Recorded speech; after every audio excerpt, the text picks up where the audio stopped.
الرجيم. بسم الله الرحمن الرحيم. يا أيها الذين آمنوا لا تأكلوا الربا أضعافا مضاعفة واتقوا الله لعلكم تفلحون. واتقوا النار التي أعدت للكافرين وأطيعوا الله والرسول لعلكم ترحمون.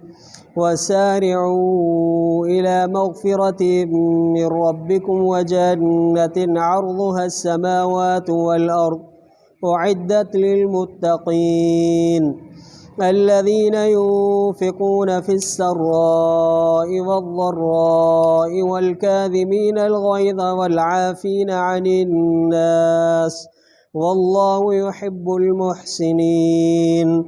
والذين إذا فعلوا فاحشة أو ظلموا أنفسهم ذكروا الله فاستغفروا لذنوبهم ومن يغفر الذنوب إلا الله ولم يصروا على ما فعلوا وهم يعلمون أولئك جزاؤهم مغفرة من ربهم وجنات تجري من تحتها الأنهار خالدين فيها ونعم أجر العاملين. قد خلت من قبلكم سنن فسيروا في الأرض فانظروا كيف كان عاقبة المكذبين. هذا بيان للناس وهدى وموعظة للمتقين. ولا تهنوا ولا تحزنوا وأنتم الأعلون إن كنتم مؤمنين. إن يمسسكم قرح فقد مس القوم قرح مثله وتلك الأيام نداولها بين الناس وليعلم الله الذين آمنوا ويتخذ منكم شهداء والله لا يحب الظالمين. وليمحص الله الذين آمنوا ويمحق الكافرين.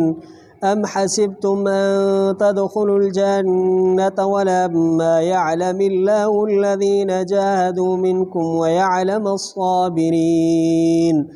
ولقد كنتم تمنون الموت من قبل أن تلقوه فقد رأيتموه وأنتم تنظرون. صدق الله العظيم. ए ईमान वारो न खाओ तव्हां व्याज बीणो चौणो करे ऐं डिॼो तव्हां अल्लाह ताला खां मन न मन कामयाब थियो तव्हां ऐं बचो उन बाह खां जो तैयार कई वई आहे काफ़रनि जे लाइ ऐं फर्माबरदारी कयो अल्लाह ताला जी ऐं रसूल सल्लल्लाहु अलैहि वसल्लम जी मन न मन रहम कया वञो तव्हां तकड़ कयो तव्हां मग़फ़िरत जे तरफ़ तव्हां जे रब जे तरफ़ां ऐं जन्नत जे तरफ़ जो वेकर इन जी आहे आसमान ऐं ज़मीन तैयार कई वई आहे नेकोकारनि जे लाइ जेके ख़र्च कनि था ख़ुशहाली में ऐं तंग दस्ती में ऐं ढुक भरींदड़ आहिनि कावड़ जा ऐं माफ़ कंदड़ आहिनि माण्हुनि खे। अल्लाह सही मुहब्बत करे थो नेकोकारनि सां। उहे माण्हू जॾहिं कनि था का ग़लती को गुनाह या ज़ुल्म कयूं पंहिंजे नफ़्सनि ते यादि कनि था अल्लाह ताला खे पोइ इस्तिग़फ़ार कनि था माफ़ी तलब कनि था पंहिंजे गुनाहनि जे लाइ ऐं केरु माफ़ कंदो गुनाह अल्लाह खां सवाइ ऐं नथा हमेशगी कनि उन ते जो कयूं हालांकि इहे ॼाणनि था इहे माण्हू आहिनि जो बदिलो इन्हनि जो आहे माफ़ी इन्हनि जे रब जे तरफ़ां ऐं जन्नतूं जो वहनि थियूं इन्हनि जे हेठों नहरूं हमेशह रहंदड़ हूंदा इन्हीअ में ऐं वाह जो आहे बदिलो अमल कंदड़नि जो। बेशक गुज़री चुका तव्हां खां पहिरियों तरीक़ा या वाक़िया, पोइ सैर कयो तव्हां ज़मीन में, पोइ ॾिसो तव्हां कीअं आहे पछाड़ी कूड़े कंदड़नि जी, कीअं आहे अंजाम नतीजो कूड़े कंदड़नि जो। हीअ आहे बयान माण्हुनि जे लाइ ऐं हिदायत आहे ऐं वाइज़ आहे नेकोकारनि परहेज़गारनि जे लाइ। न सुस्त थियो तव्हां ऐं न ॾुख कयो तव्हां, ऐं तव्हां ई बुलंद थींदड़ आहियो जेकॾहिं तव्हां मोमिन आहियो। जेकॾहिं पहुता आहिनि तव्हांखे ज़ख़म, पोइ बेशक पहुता आहिनि क़ौम खे ज़ख़म उन जहिड़ा, ऐं इहे ॾींहं आहिनि जो फिरायूं था असां इन्हनि खे माण्हुनि जे विच में। ऐं हिन लाइ त ज़ाहिर करे अल्लाह ताला उन्हनि माण्हुनि खे जिन ईमान आंदो ऐं वठे तव्हां मां शहीद, ऐं अल्लाह ताला नथो पसंदि करे ज़ालिमनि खे।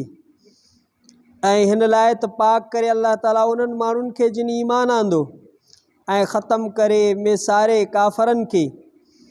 छा गुमान कयो आहे तव्हां त दाख़िल थींदो तव्हां जन्नत में, ऐं न ज़ाहिर कयो अल्लाह ताला उन्हनि माण्हुनि खे जिन जिहाद कयो तव्हां मां, ऐं ज़ाहिर करे सबुर कंदड़नि खे। ऐं अलबत्ता हक़ीक़ तमन्ना कंदा हुयो तव्हां मौत जी, हिन खां पहिरियों जो मिलो तव्हां इन्हीअ खे, पोइ बेशक ॾिठो तव्हां इन्ही खे, हालांकि तव्हां ॾिसो था। सूरह आल इमरान उन जो 14 रुकू, चौथे सिपारे जो 5 रुकू, आयत नंबर 129 खां 143 ताईं मुकम्मल रुकू तर्जुमे समेत तिलावत कयोसीं। अॼु जो तफ़सीर पेश कजे थो तफ़सीर मज़हरी, जंहिंजो लेखक आहे काज़ी मोहम्मद सनाउल्लाह पानीपती उस्मानी। अरबी में उनजो तफ़सीर लिखियल आहे। उन तफ़सीर जे रोशनी में इख़्तिसार सां पेश ख़िदमत आहे। पहिरीं आयत में अल्लाह ताला ईमान वारनि खे मनो फ़रमायो त व्याज न खाओ, ॿीणो करे चवणो करे व्याज न खाओ।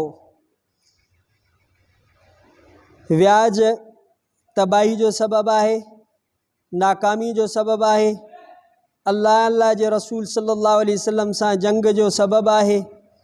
व्याज न खाओ। अल्लाह ताला खां डिॼो इन मामले में। मन न मन तव्हांखे कामयाबी मिले जॾहिं तव्हां व्याज खे छॾींदव त पोइ तव्हांजो कामयाबु थियणु मुमकिन आहे। इन व्याज जे न छॾण सां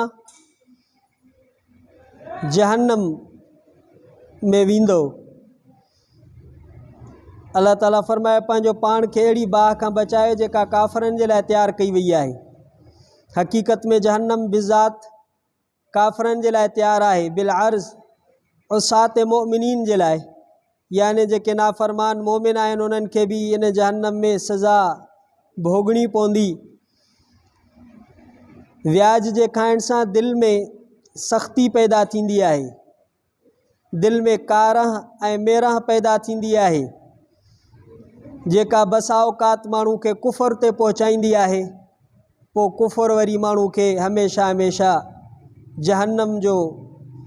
जहन्नम में दाख़िल करण जो ज़रियो ऐं सबबु बणिबो आहे। अल्लाह ताला फरमाए अल्लाह जी फर्माबरदारी कयो, नबी सल्लल्लाहु अलैहि वसल्लम जी फर्माबरदारी कयो त तव्हां ते रहम थींदो। रहम जो ज़रियो आहे अल्लाह जे रसूल सल्लल्लाहु अलैहि वसल्लम जी फर्माबरदारी। नबी सल्लल्लाहु अलैहि वसल्लम जी फर्माबरदारी इताअत करणु ज़रूरी आहे। तो उन खां पोइ अल्लाह सी फरमायो मग़फ़िरत जे तरफ़ डोड़ी अचो, माफ़ी जे तरफ़ तकड़ा अचो। माफ़ी तव्हांजे रब जे तरफ़ों आहे। जन्नत जे तरफ़ डोड़ी अचो, जन्नत जे तरफ़ भॼी अचो। हज़रत अली बिन अबी तालिब रज़ी अल्लाह तआला अन्हु खां रिवायत आहे त फ़राइज़ जे अदा करण में तकड़ कयो। हज़रत अनस बिन मालिक खां रिवायत आहे तकबीर उला में पहुचण में तकड़ कयो। ऐं जन्नत में दाख़िला जे लाइ आमाल सालिहा करण में तकड़ कयो। हज़रत अबू हुरैरा रज़ियल्लाहु तआला अन्हु खां रिवायत आहे, फरमायूं रसूलुल्लाह सल्लल्लाहु अलैहि वसल्लम फरमायो, 7 शयुनि जे अचण खां पहिरियों पंहिंजे अमलनि में जल्दी कंदा कयो, तकड़ कंदा कयो। उहे 7 शयूं ही आहिनि। फ़क़रन मुनसियन, सुञाई जे अचण खां पहिरियों जेका सुञाई तव्हांखे वेसाराए छॾी। सुञो माण्हू कॾहिं कॾहिं ईअं थींदो आहे जो गुरबत जे करे उनखे अल्लाह जो ज़िक्र, क़ुरान, निमाज़, दीन यादि ई न हूंदो आहे। सुञाई 24 कलाक उनजे ज़हन में जेको आहे कमाई हूंदी आहे। सुञाई जे अचण खां पहिरियों अल्लाह जे नबी फरमायो त अमल साले करे वठो। औ ग़िनन मुतग़ियन, या सरकश बणाईंदड़ शाहूकारी खां पहिरियों अमाल सालिहा कयो। कॾहिं कॾहिं माण्हू खे पैसो अची वेंदो आहे, सरकशी अची वेंदी आहे, घुमंड अची वेंदो आहे, तकबुर ऐं आकड़ अची वेंदी आहे, पोइ माण्हू अमल सालिह जे तरफ़ मुतवजे न थींदो आहे। 3 नंबर ते फरमाए औ मरदन मुफ़सिदन, या बीमार थियण खां पहिरियों अमाल सालिहा करे छॾियो। अहिड़ी बीमारी लाइक़ु अथई जो हाणे तव्हां कंहिं अमल करण जे क़ाबिल ई न रहिया आहियो, घुमी नथा सघो, वेही नथा सघो, सजदा नथा करे सघो, त इन खां पहिरियों अमाल सालिहा करे वठो। ऐं असां वरी इंतज़ारु कंदा आहियूं त अञा जवानी आहे, दीवानी आहे, पोढ़ा थींदासीं त पोइ। अल्लाह जे नबी सल्लल्लाहु अलैहि वसल्लम फरमाई न। औ हरमन मुफ़निदन, या मुफ़निदन, या पोढ़प जेका तव्हांखे सफ़ा फना करे छॾे। पोढ़ो माण्हू ॾिसंदा आहियो मोहताज हूंदो आहे, टेक जो मोहताज, पाकाई सफ़ाई सुथराई में ॿिए जो मोहताज, पोइ उहो ओड़ी इबादत न करे सघंदो जेको माण्हू जवानी में करे सघंदो।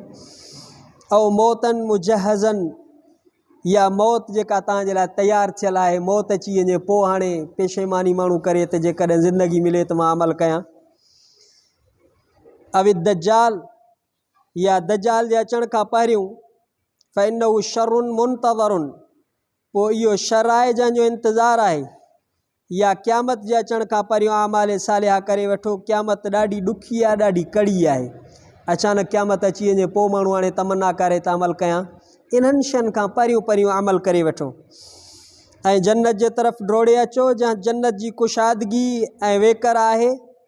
7 आसमान ऐं 7 ज़मीन, 7 आसमाननि ऐं 7 ज़मीननि खे मिसाल जे तौर ते अल्लाह ताला बयानु फरमायो त इन्हनि खे मिलाइजे, जन्नत जी वेकर इन्हनि जेतिरी आहे। माना सॼी जन्नत हर माण्हू खे जे कुल काइनात खे मिलंदी सिर्फ़ु एतिरी न आहे। जन्नत जी वेकर ड्रेग उन जी अञा अलाए केतिरी आहे। हर माण्हू खे जेका जन्नत मिलंदी एतिरी ई आहे।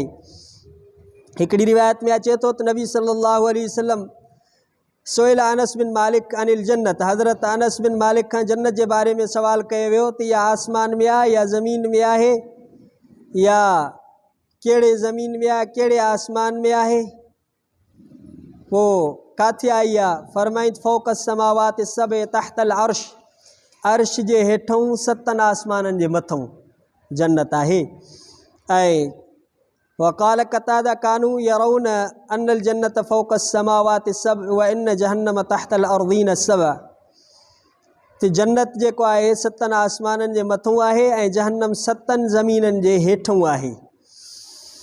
और इद्दत लिल मुत्तकीन, इहा नेकोकारनि परहेज़गारनि जे लाइ तयारु कई वई आहे, जिन जूं दिलियूं अल्लाह सां लॻल आहिनि। कहिड़ा? अल्लाह ताला उन्हनि जूं सिफ़तूं पाण बयानु फरमायूं। उहे मुत्तकी परहेज़गार जेके ख़ुशहाली में माल जी घणाई में ख़र्च कनि था, ऐं जेके तंग दस्ती में, गुरबत में, मिसकीनी में भी ख़र्च कनि था।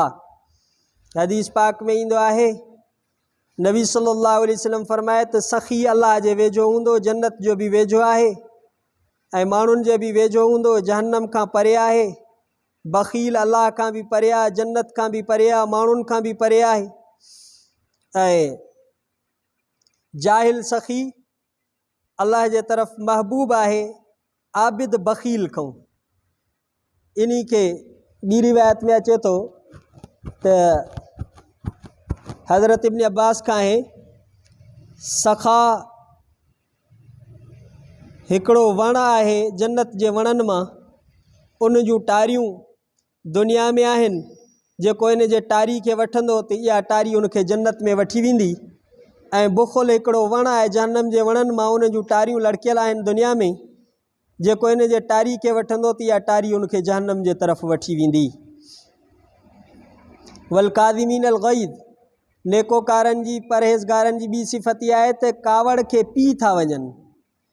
कावड़ अचनि थी, बावजूदि इन जे जो पंहिंजे कावड़ खे जारी करे सघनि हा ऐं उन ते क़ादिर हुया, कुदरत हुयनि, पर उनखे ढुक भरे पी था वञनि, कावड़ खे छॾे था ॾियनि। त अहिड़नि जे लाइ अल्लाह जे नबी सल्लल्लाहु अलैहि वसल्लम फरमाए मला अल्लाहु क़ल्बहु अमनन व ईमानन, अहिड़े माण्हू जे दिलि खे अल्लाह ताला अमुन बि अता फ़रमाईंदो, ईमान बि अता फ़रमाईंदो, जेके पंहिंजे कावड़ खे पी था वञनि। ऐं क़यामत जे ॾींहुं समूरी मख़लूक जे आॾो अल्लाह ताला उनखे इख़्तियार ॾींदो, हूरनि मां जहिड़ी हूर चाहे उनखे अल्लाह ताला जे तरफ़ों इख़्तियार मिलंदो। वल आफ़ीन अनिन नास, जेके माण्हुनि खे माफ़ था कनि। इन हाउलाए मिन उम्मती क़लीलुन इल्ला मन आसम अल्लाह, इहे उम्मत में थोरा आहिनि पर जंहिंजी अल्लाह ताला हिफ़ाज़त फ़रमाए। आफ़ीन अमन ज़लमहुम व असा इलैहिम, माफ़ कंदड़ आहिनि उन्हनि माण्हुनि खे जेके इन्हनि ते ज़ुल्म था कनि, ऐं माफ़ उन्हनि खे कनि था जेके इन्हनि सां बुराई था कनि। त अहिड़ा माफ़ कंदड़ माण्हू अल्लाह ताला अहिड़ो नेकोकारनि खे पसंदि करे थो, अहिड़नि सां अल्लाह ताला मुहबत थो करे। इन्हनि खां जॾहिं अल्लाह ताला फ़रमायो का ग़लती थी वञे त पोइ या पंहिंजे नफ़्सनि ते को ज़ुल्म थो थी वञेनि त पोइ इहे छा था कनि, ज़करुल्लाह, अल्लाह खे यादि कनि था ऐं पंहिंजे गुनाहनि जे लाइ इस्तिग़फ़ार कनि था, माफ़ी घुरनि था। त हदीस पाक में ईंदो आहे, मा मिन अब्दिन मुमिनिन व फी रिवायतिन मा मिन रजुलिन युज़्निबु ज़ंबन फयुहसिनु तुहूर सुम्मा यक़ूम फयुसल्ली सुम्मा यस्तग़फिरुल्लाह इल्ला गफ़रल्लाहु लह। अबू दाऊद में रिवायत है, नबी सल्लल्लाहु अलैहि वसल्लम खां रिवायत है, को बानो गुनाह तो करे, पोइ वुज़ू करे थो, पोइ थी करे निमाज़ थो पढ़े, पोइ इस्तिग़फ़ार थो करे, अल्लाह ताला उनजा गुनाह माफ़ थो करे छॾे। गुनाह थी थो वञे, माण्हू ईअं करे, इन खे सलात इस्तिग़फ़ार चइबो आहे, बख़्शिश जी दुआ। ऐं उनजो इहो यकीन आहे त गुनाह माफ़ करण वारी ज़ात अल्लाह ताला जी आहे। ऐं वलम युसिर्रू अला मा फ़अलू, ऐं गुनाहनि ते हमेशगी नथा कनि। गुनाह सगीरो हूंदो आहे कॾहिं कॾहिं, पर उन ते माण्हू जॾहिं हमेशगी कंदो आहे त उहो गुनाह कबीरो बणिजी वेंदो आहे। गुनाह थी वियो पर हमेशगी नथा कनि, माफ़ी था घुरनि, इस्तिग़फ़ार था कनि, अल्लाह ताला उन्हनि खे माफ़ थो करे छॾे। वहुम याअलमून, इहे ॼाणनि था त अल्लाह ताला माफ़ करण वारी ज़ात आहे, अल्लाह ताला रहीम आहे। हदीस पाक में ईंदो आहे, हज़रत अबू हुरैरा साईं खां रिवायत आहे, नबी सल्लल्लाहु अलैहि वसल्लम फरमायो, जॾहिं बानो गुनाह करे थो कोई गुनाह, पोइ चए थो रब साईं मां गुनाह कयो, गुनाह करणु पोइ माफ़ कर, पोइ अल्लाह साईं फरमाए थो इन मुंहिंजे बाने खे इहा ख़बर आहे त इनखे रब साईं माफ़ करण वारो आहे ऐं उनखे पकड़ करण वारो आहे, तंहिंजे करे मां पंहिंजे गुनाहगार बाने खे माफ़ करे छॾियो। पोइ वरी कुझु वक़्त खां पोइ वरी गुनाह थो करे, वरी ईअं चए थो त वरी माफ़ थो करे छॾियांसि। कुझु वक़्त खां पोइ वरी गुनाह छॾे थो ॾिए, वरी गुनाह थी थो वञेसि, वरी मूंखां माफ़ी थो घुरे त मां माफ़ थो करे छॾियांसि। जॾहिं गुनाह थिएसि थो मूंखां माफ़ करे थो त मां माफ़ी घुरे थो त मां उनखे माफ़ करे थो छॾियां। अल्लाह साईं फरमाए, अहिड़नि माण्हुनि जो बदिलो आहे माफ़ी, अल्लाह जे तरफ़ों जन्नतूं, हमेशह इन में रहंदा, ऐं वाह जो इन्हनि जो बदिलो आहे। अॻियनि आयतुनि में अल्लाह ताला फरमायो, तव्हां खां पहिरियनि में तरीक़ो गुज़री चुको आहे, पोइ ॾिसो त कूड़ो जिन अल्लाह जे अहकामनि खे कयो उन्हनि जी पछाड़ी कहिड़ी आहे, उन्हनि जो नतीजो ॾिसो, उन्हनि जो अंजाम ॾिसो, उन्हनि जी तारीख़ खे पढ़ी ॾिसो। सुन्नत चइबो आहे अहिड़े तरीक़े खे जंहिंजी ताबेदारी कजे, सुठी ॻाल्हि में या बुरी ॻाल्हि में। पोइ जेको माण्हू सुठो तरीक़ो को ठाहींदो त उनखे सवाबु मिलंदो, जेके उन ते अमल कंदा उन्हनि जो बि सवाबु उनखे मिलंदो। जेको का बुराई जो बुनियाद विझंदो पोइ उनखे पंहिंजो गुनाह बि मिलंदो, जेको उन बुराई ते गुनाह कंदो वेंदो उनजो गुनाह बि उनखे मिलंदो वेंदो, हिसो उन मां मिलंदसि। अल्लाह साईं फरमाए, हे क़ुरान वाइज़ आहे, बयान आहे, हिदायत आहे नेकोकारनि परहेज़गारनि इंसानियत जे लाइ। आख़िरी आयतुनि में अल्लाह ताला नबी सल्लल्लाहु अलैहि वसल्लम जे सहाबा खे ऐं आम मोमिनीन मुसलमाननि खे फरमायो आहे, ला तहिनू, तव्हां सुस्त न थियो जिहाद करण सां पंहिंजे दुश्मननि खां। जेकॾहिं तव्हांखे उहद में ज़ख़्म पहुता आहिनि त त वला तहज़नू इन ते तव्हां ॾुख बि न कयो, अंतुमुल आलऊन तव्हांजी बुलंदी मुक़द्दर आहे, तव्हां ई बुलंद आहियो छो त तव्हां मोमिन आहियो, तव्हांजे लाइ जन्नत आहे, तव्हांखे ई सवाबु आहे, तव्हां मोमिन आहियो, तव्हांजी ई कामयाबी मुक़द्दर आहे। वक़्ती तौर ते जेकॾहिं उन्हनि खे का मिली आहे बज़ाहिर तौर ते कामयाबी, पर इहे कामयाबु न आहिनि, इहे नाकाम आहिनि। हमेशह हमेशह जी कामयाबी तव्हां मोमिननि खे आहे। अल्लाह ताला नबी सल्लल्लाहु अलैहि वसल्लम जे सहाबा खे आथत ऐं तसली ॾिनी, जेकॾहिं तव्हांखे ज़ख़्म पहुता आहिनि अॼु उहद में, त पोइ उन्हनि खे बि त बदर में ज़ख़्म पहुता हुआ, उन्हनि जा बि माण्हू क़तल थिया हुआ। अॼु जेकॾहिं तव्हांजा माण्हू शहीद थिया आहिनि त उन्हनि जा क़तल थिया, उन्हनि जा क़तल जहन्नम में, उन्हनि जा मक़तूल जहन्नम में आहिनि, तव्हांजा मक़तूल शहीद जन्नत में आहिनि। अल्लाह ताला फरमाए इहे ॾींहं आहिनि फिराईंदा आहियूं जंगनि में, कॾहिं हुनखे फ़तह कॾहिं हुनखे फ़तह। इहा जेको आहे परेशान थियण जी, सुस्त थियण जी, जिहाद खे छॾे ॾियण जी ॻाल्हि कोन्हे का। बाक़ी अल्लाह ताला पंहिंजूं हिकमतूं ॿुधायूं त कॾहिं कॾहिं ईअं मां छो कंदो आहियां, जॾहिं इस्लाम आहे बि बरहक़, दीन बि सचो आहे, नबी सल्लल्लाहु अलैहि वसल्लम बि सचो, नबी सिंह जा सहाबा बि सचा, पोइ कॾहिं कॾहिं जेको आहे बातिल खे फ़तह छो थी मिले, पोइ अल्लाह ताला पंहिंजूं हिकमतूं ॿुधायूं। वलियअलमल्लाहु अल्लज़ीन आमनू, अल्लाह खे ज़ाहिर करिणो हूंदो आहे ईमान वारा। जेकॾहिं सदाईं फ़तह मिले त पोइ मुनाफ़िक़ त लॻा रहंदा, बेईमान माण्हू त हासिल शामिल थियल हूंदा। कॾहिं कॾहिं जॾहिं हीअ तकलीफ़ ईंदी त पोइ मुनाफ़िक़ भॼी वेंदा। अल्लाह ताला फरमाए त इन्हनि खे मोमिननि खे ज़ाहिर करिणो आहे, मुनाफ़िक़नि खे ज़ाहिर करिणो आहे। ॿिए नंबर ते अल्लाह ताला फरमाए इन में इहा हिकमत आहे, वयत्तख़िज़ मिनकुम शुहदा, तव्हां मां कुझु शहीद बि त कराइणा आहिनि न, शहादत जो दर्जो बि त तव्हांखे ॾियणो आहे न। शहादत जो एॾो अज़ीम शान दर्जो आहे त इहो बि त तव्हांखे ॾियणो आहे। ऐं अल्लाह ताला ज़ालिमनि सां, मुनाफ़िक़नि सां मदद मुहबत न कंदो आहे।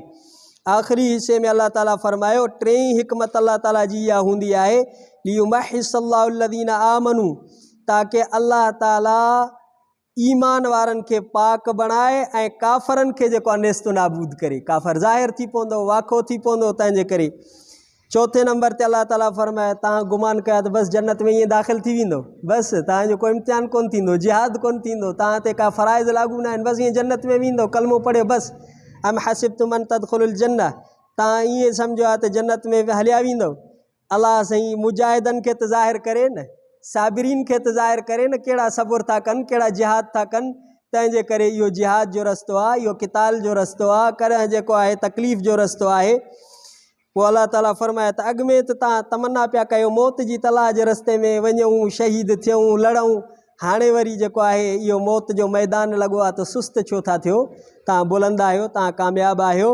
ऐं अल्लाह ताला नबी सल्लल्लाहु अलैहि वसल्लम जे सहाबा ऐं उन जे जेको आहे जमात जी पाकीज़गी ऐं उन्हनि जे जिहाद खे बयानु फ़रमायो, तक़वा ऐं उन्हनि जे सबुर खे बयानु फ़रमायो। इंशाअल्लाह ताला ऐं सुभाणे ज़िंदगी रही त वरी सुभाणे इंशाअल्लाह ताला अॻियों रुकूं तिलावत कंदासीं। रब्बना आतिना फिद्दुनिया हसनतुम फिल आखिरति हसनतुम क़िना अज़ाबन्नार। सल्लल्लाहु तआला अला खैर खल्क़ि मुहम्मद सल्लल्लाहु अलैहि वसल्लम व अला आलिहि व सहबिहि व ज़ुर्रिय्यतिहिल बैति अजमईन बिरहमतिका या अरहमर राहिमीन। ला इलाहा इल्लल्लाह मुहम्मदुर रसूलुल्लाह सल्लल्लाहु अलैहि वसल्लम।